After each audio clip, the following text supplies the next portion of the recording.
ಕೊರಟಗೆರೆ ಪಟ್ಟಣದಲ್ಲಿ ಕನ್ನಡ ಧ್ವಜಸ್ತಂಭ ತೆರವು ಹಿನ್ನೆಲೆ ಇಂದು ಕರವೇ ರಾಜ್ಯಾಧ್ಯಕ್ಷ ನಾರಾಯಣಗೌಡ ನೇತೃತ್ವದಲ್ಲಿ ಪ್ರತಿಭಟನೆ ನಡೆಸಿದರು. ಕೊರಟಗೆರೆ ಪಟ್ಟಣದಲ್ಲಿ 2022 ನವೆಂಬರ್ 2ರಂದು ಸರ್ಕಾರಿ ಬಸ್ ನಿಲ್ದಾಣದ ಮುಂಭಾಗದಲ್ಲಿ ನಿರ್ಮಿಸಲಾಗಿದ್ದ 45 ಅಡಿ ಎತ್ತರದ ಕನ್ನಡ ಧ್ವಜಸ್ತಂಭವನ್ನ ಪಟ್ಟಣ ಪಂಚಾಯಿತಿಯಿಂದ ಅನುಮತಿ ಪಡೆದು ಫೆಬ್ರವರಿ 23, 2025ರಂದು ತಡರಾತ್ರಿ ಕೊರಟಗೆರೆ ತಹಶೀಲ್ದಾರ್ ಮಂಜುನಾಥ್ ನೇತೃತ್ವದಲ್ಲಿ ಧ್ವಜಸ್ತಂಭದಿಂದ ವಾಹನ ಸಂಚಾರಕ್ಕೆ ತೀವ್ರ ಅಡಚಣೆ ಹಾಗೂ ಅಪಘಾತ ಸಂಭವಿಸಿದ ಹಿನ್ನೆಲೆ 250ಕ್ಕೂ ಅಧಿಕ ಅಧಿಕಾರಿಗಳ ಭದ್ರತೆಯಲ್ಲಿ ಧ್ವಜಸ್ತಂಭವನ್ನ ತೆರವುಗೊಳಿಸಲಾಯಿತು. ಆದರೆ ಇದೀಗ ಕನ್ನಡ ಧ್ವಜಸ್ತಂಭವನ್ನ ತೆರವುಗೊಳಿಸಿದ್ದಾರೆ ಎಂದು ಕರವೇ ರಾಜ್ಯಾಧ್ಯಕ್ಷ ನಾರಾಯಣಗೌಡ ನೇತೃತ್ವದಲ್ಲಿ ಪ್ರತಿಭಟನೆ ನಡೆಸಿದರು. ಹಾಗಾಗಿ ಅದು ಯಾವ ಕಾರಣಕ್ಕೆ ಧ್ವಜಸ್ತಂಭದ ತೆರವು ಆಯಿತು ನನಗೆ ಗೊತ್ತಿಲ್ಲದ ವಿಚಾರ. ಆ ಧ್ವಜಸ್ತಂಭ ಹಾಕುವಾಗ ಆ ಸಂಬಂಧಪಟ್ಟಂತ ಅಧಿಕಾರಿಗಳು ಅನುಮತಿಯನ್ನು ಕೊಟ್ಟು ಹಾಕಲಿಕ್ಕೆ ಅನುಮಾನ ಕೊಟ್ಟ ಮೇಲೆ ಹಾಕಿತ್ತು. ಅದಾದ ನಂತರ ಯಾರ ಒತ್ತಡ ಇತ್ತೋ ಗೊತ್ತಿಲ್ಲ. ತಹಸೀಲ್ದವ್ರಿಗೆ ಹೇಳಿದ್ದೀನಿ ಎಲ್ಲಿ ಆ ಜಾಗ ಮತ್ತು ಇನ್ನೆಲ್ಲಿ ಸೂಕ್ತವಾಗಿದೆ ಜಾಗ, ಆ ಜಾಗದಲ್ಲಿ ಕನ್ನಡದ ಧ್ವಜಸ್ತಂಭವನ್ನು ನೀವೇ ಹಾಕಿ ಭಾರಿ ವ್ಯವಸ್ಥಿತವಾಗಿ ಕನ್ನಡದ ಬಾವುಟಕ್ಕೆ ಗೌರವ ಕೊಡುವಂಥದ್ದು ಹಾಕಬೇಕು ಅಂತ ಹೇಳಿದ್ದೀನಿ. ನಾನು ಮತ್ತೆ ತಹಸೀಲ್ದವ್ರಿಗೆ ಮಾತಾಡ್ತೀನಿ ಮತ್ತು ಈ ಕ್ಷೇತ್ರದ ಸನ್ಮಾನ್ಯ ಗೃಹ ಸಚಿವರು ನನಗೀಗ 3 ಗಂಟೆಗೆ ಸಿಗ್ತಾರೆ.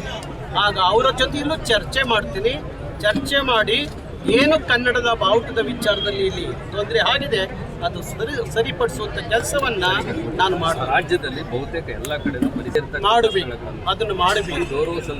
ನಗರಸಭೆ, ನಗರ ಪಾಲಿಕೆ, ಪುರಸಭೆಗಳಲ್ಲಿ ನೀವು ಅನುಮತಿ ಕೊಡುವಾಗ ಎಲ್ಲಂದರಲ್ಲಿ ಅನುಮತಿ ಕೊಡಬಾರ್ದು.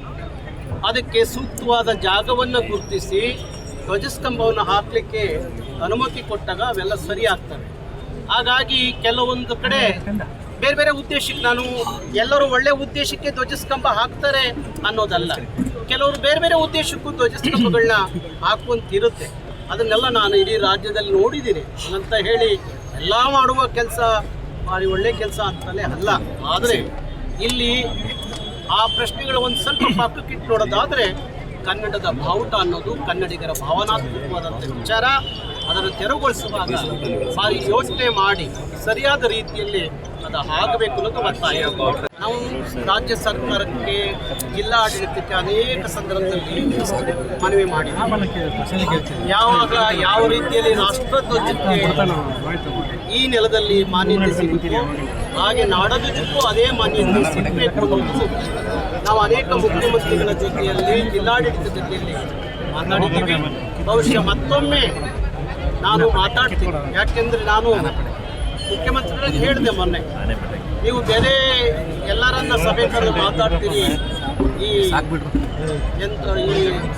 ಬಜೆಟ್ ಅಧಿವೇಶನ ಸಂದರ್ಭಕ್ಕೆ ಎಲ್ಲರನ್ನೂ ಕರೆದು ಮಾತಾಡ್ತೀರಿ. ಹಾಗೆ ಕನ್ನಡ ಪರ ಹೋರಾಟಗಾರರು ಕರೆದು ಮಾತಾಡಿದ್ರೆ ಅವರ ವಿಚಾರವನ್ನು ನೀವು ಸರ್ಕಾರ ಗಣನೆಗೆ ತಗೋಬೇಕು ಅಂತ ಹೇಳ್ತೀನಿ.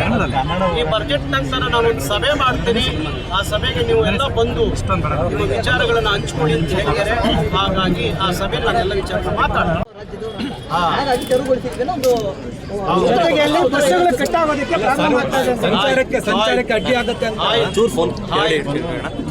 ಅವತ್ತು ಧ್ವಜಸ್ತಂಭವನ್ನು ಹಾಕುವಾಗ ಅದರ ಏನೆಲ್ಲ ಅನಾಹುತಗಳು ಆಗುತ್ತೆ ಅನ್ನೋ ಅರಿವು ಆ ಧ್ವಜಸ್ತಂಭ ಹಾಕಕ್ಕೆ ಅನುಮತಿ ಕೊಟ್ರಲ್ಲ ಅವತ್ತಿನ ದಿವಸನೇ ಇರಬೇಕಾಗಿತ್ತು. ಈಗಲ್ಲ, ಅದರ ಅರಿವು ಈಗ ಬಂದಿದ್ದಲ್ಲ, ಅದರ ಅರಿವು ಮೊದಲೇ ಇರಬೇಕಾಗಿತ್ತು.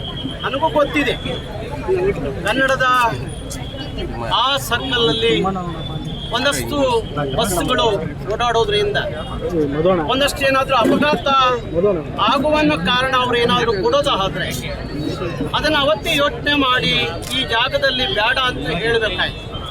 ಇಲ್ವ ನಮ್ಮಂತರ ಗಮನಕ್ಕೆ ತಂದು ಈ ಥರ ಅದರಿಂದ ಅನಾಹುತ ಆಗ್ತಾ ಇದೆ, ಸೂಕ್ತವಾದ ಜಾಗ ಕೊಡ್ತೀವಿ, ಅದನ್ನು ತೆರವುಗೊಳಿಸ್ತೀವಿ ಅಂತ ಹೇಳುವಂಥ ಕೆಲಸವನ್ನು ಇಲ್ಲಿಯ ತಾಲೂಕು ಸಂಬಂಧಪಟ್ಟಂಥ ಅಧಿಕಾರಿಗಳೇನಿದ್ದಾರೆ, ತಾಲೂಕು ಆಡಳಿತ ಏನಿದೆ ಅದು ಮಾಡಬೇಕಾಗಿತ್ತು.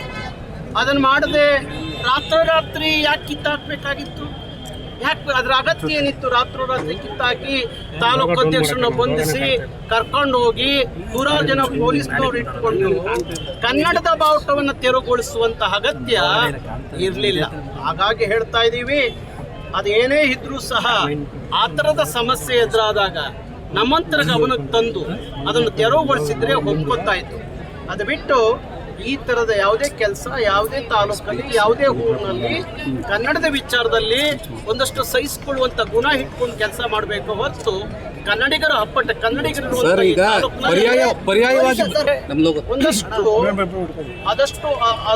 ಅದೊಂದಷ್ಟುಗಳು ಭಾವನಾತ್ಮಕವಾದಂಥ ವಿಚಾರ. ಕನ್ನಡದ ಬಾವುಟ ಅನ್ನೋದು ಕನ್ನಡಿಗರಿಗೆ ಕನ್ನಡಿಗರೇ ಅದೊಂಥರ ಭಾವನಾತ್ಮಕ ವಿಚಾರ. ಅದು ಬೇರೆ ಬೇರೆ ತಿರುವು ತಗೊಳುತ್ತೆ. ಅದು ಆಗಬಾರ್ದು ಅಂದಾಗ ಸರಿಯಾದ ರೀತಿಯಲ್ಲಿ ಆ ಬಾವುಟವನ್ನ ಆ ಧ್ವಜಸ್ತಂಭದಿಂದ ಹಾನಿ ಆಗ್ತಾ ಇದೆ ಅಂದಾಗ ಅದನ್ನು ಯಾವ ರೀತಿ ತೆರವುಗೊಳಿಸಬೇಕು ಅದು ಸಂಬಂಧಪಟ್ಟವ್ರಿಗೆ ಹೇಳಿ ಆ ಸಂಬಂಧಪಟ್ಟವರ ಗಮನಕ್ಕೆ ತಂದು ಅದನ್ನ ತೆರವುಗೊಳಿಸಿದ್ರೆ ಅದು